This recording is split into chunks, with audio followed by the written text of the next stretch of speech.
네, 여러분 안녕하십니까? 백이성 역사 독립군입니다. 사실 오늘은 제가 방송을 하지 않고 내일 방송하려고 했습니다. 그런데 오늘 제가 그 저녁에 돌아오고 난 뒤에 갑자기 비보가 떴습니다.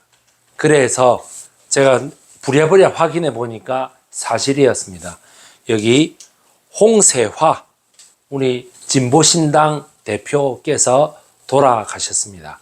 여러분 그 홍세화 씨라고 하면 뭐니 해도 1947년 12월 10일에 태어나서 2024년 4월 18일 향년 77세, 좀 빠른 감이 없지 않아 있습니다. 한 84, 5세까지는 저는 살아 계실 줄 알았거든요.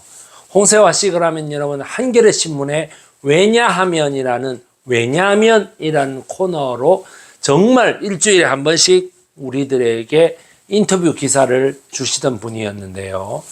우리 홍세화 씨라고 그러면 47년도에 거기에서 태어나셨죠.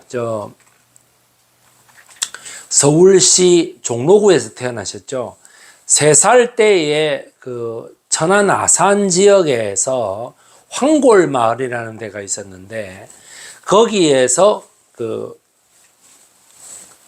손가락총에 의해 가지고 자기의 문중 사람들이 모조리 몰살을 당하게 되는 비극을 겪게 됩니다. 그 사건으로 인해서 자기 아버지하고 어머니가 이혼을 하시고 엄마가 멀리 떠나가 버리시고 그 다음에 자기 밑에 있는 동생이 그렇게 죽었다라고 하는 사실을, 그리고 그 현장에 자기는 아무것도 모르는 3살짜리 남자아이로 그렇게 거기 있었다는 사실 때문에 사람들에게 손가락총, 즉 저놈이 빨갱이다 라고 하면 그 자리에서 바로 죽여버렸다고 합니다. 바로 그 잔혹한 학살극에서 자기가 살아남았다라고 하는 사실을 알게 되니까 그때부터 방황을 했었다라고 얘기합니다. 학창 시절에 공부는 굉장히 잘했는데 뭐 경기중학교 나오고 경기고등학교 나오고 서울대학교 금속공학과에 1학년에 다니던 중에 자기가 황골마을에서 그렇게 잔혹한 학살극에 살아남았다라는 것을 알고 도대체 왜 그렇게 죽여야만 했는가라고 하는 걸 물어보니까 그때 당시에 좌우의 이념뿐만 아니라 뭐 빨갱이냐 아니냐 이런 것뿐만 아니라 뭐냐면은 옛날부터 일제시대 때부터 쭉 이렇게 왔던 가문들끼리의 알력 같은 것들 전부 다 장윤해가지고 옳다구나, 이때다, 내가 권력이 있으니까 상대방을 전부 다 죽여버려야 그쪽 땅이 전부 내게 된다라고 하는 그릇된 어른들의 그런 감정관계가 문제가 됐다라고 하는 사실을 알게 되면서 이 청년 홍세화가 굉장히 방황을 하게 되죠. 자기 때문에 죽은 건 아니겠지만, 자기가 원인이 돼서 죽은 건 아니겠지만 어떻게 해서 마을 어른들이 그렇게 잔혹할 수 있었을까? 그거에 대한 문제의식을 맨날 갖고 살아가던 사람이었습니다. 그러던 와중에 1979년도에 자기 나이, 1977년도에 프랑스로 이렇게 가게 되고 금속공학과의 전공을 살리고 다시금 입학했던 정치외교학과의 전공을 살려서 프랑스하고 독일을 오고 가면서 해외에서 그 기업의 주재원으로 일하고 있던 도중에 자기가 그 해외 주재원의 그런 사상단체에 가입을 하게 되죠. 남민전이라는 남조선 민족 해방전선인가 거기에 아마 그 참여를 하게 됐습니다. 여기에 참여하게 되면서 박정희하고 그때 당시 중앙정보부장 김재규, 그 다음에 비서실장 김계원, 그 다음에 경호실장 차지철의 공략에 말려가지고 난민전으로 모두 구속되게 되면서 외국에 있는 이 홍세화 씨는 그 자리에서 발이 묶이게 됩니다. 한국으로 들어오지 못한다가 되는 거죠. 말 그대로 검찰의 용공 조작 사건에 그대로 당하게 됩니다. 난민전 사건 때 말이죠. 그렇게 해서 1999년까지 무려 20년 동안 우리나라에 못 돌아옵니다. 못 돌아오고 외국에서 지냅니다. 그런데 그때 당시 이제 난민전 사건 때 여러분 잘 아시는 저 광주의 김민주 같은 사람들은 아주 혹독한 고문을 당하고 그 자리에서 뭐라 그럴까 감옥에 들어가서 6년 동안 아니면 8년 동안 그렇게 있게 되고 임종국 씨 여러분 친일 인명사전 하는 임종국 씨 같은 경우에도 용공 조작 사건에 걸려가지고 그렇게 감옥에 갇힌 몸이 되는 이런 아주 비극적인 사건이었습니다. 그 사건에 프랑스 파리에 자기가 있으면서 프랑스 파리에서 난민을 신청해가지고 살아야 되는데 그 난민 이민 당국자가 이렇게 물었다 그랬죠. 당신이 도대체 왜 난민을 신청하려고 하느냐?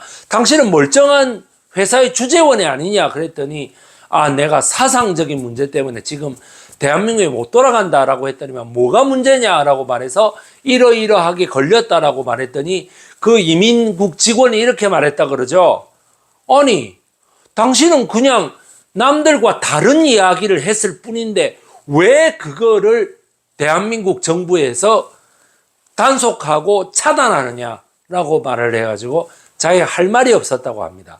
즉 틀린 이야기가 아니라 남들과 다른 이야기를 했을 뿐인데 틀림이 아닌 다름을 얘기했을 뿐인데 왜 잡아가느냐라고 하는 거에서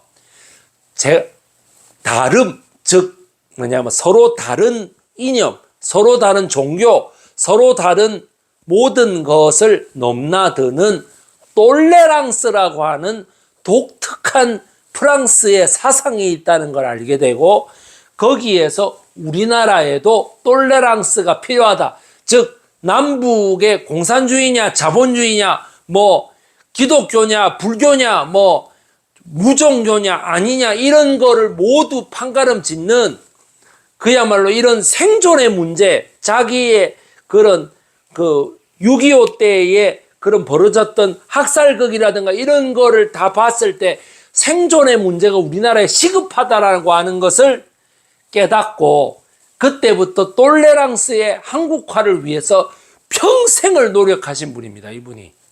여러분들 아시겠습니까? 홍세화라고 하면은 저에게는 그렇게 알려져 있습니다. 여러분 똘레랑스를 뭐 맹자의 뭐 수호지심 뭐 시비지심 뭐 인의예지 뭐 이렇게 설명할 수도 있겠는데 바로 그러한 거 서로 다름을 인정하면 그뿐인 것을 그걸 틀렸다고 인정하는 순간 학살까지 일어나고 그렇게 검찰의 용공 조작 사건까지 일어난다라고 하는 거를 바로 홍세화 씨가 그렇게 우리에게 강조했던 것입니다. 그렇게 강조했던 홍세화 씨는 1995년도에 바로 나는 파리의 택시 운전사라는 책을 만들어내서 베스트셀러를 시켰어요. 그러고 나서 그게 베스트셀러가 되니까 99년도에 김대중 대통령으로 정권 교체가 되자 우리 한국으로 돌아옵니다. 그리고 한국에 와서도 세느강은 좌우를 가르고 한강은 남북을 가른다라고 하는 수필집을 다시 내서 다시 베스트셀러가 됩니다. 그리고 진보신당으로 2006년 총선에서 또 상당한 그런 명성을 쌓게 되죠. 작년에 암 진단을 받았습니다. 그런데 암 치료에 항암 치료를 거부하고 자연요법으로 치료하겠다고 고집을 피워서 이게 1년 만에 너무 너무 넓은 부위에 암이 번져가지고 드디어 오늘 돌아가셨습니다. 여러분, 틀림보다는 서로 다른 뿐이다라고 하는 것을 말씀하셨던 홍세화 선생님의 명복을 빕니다.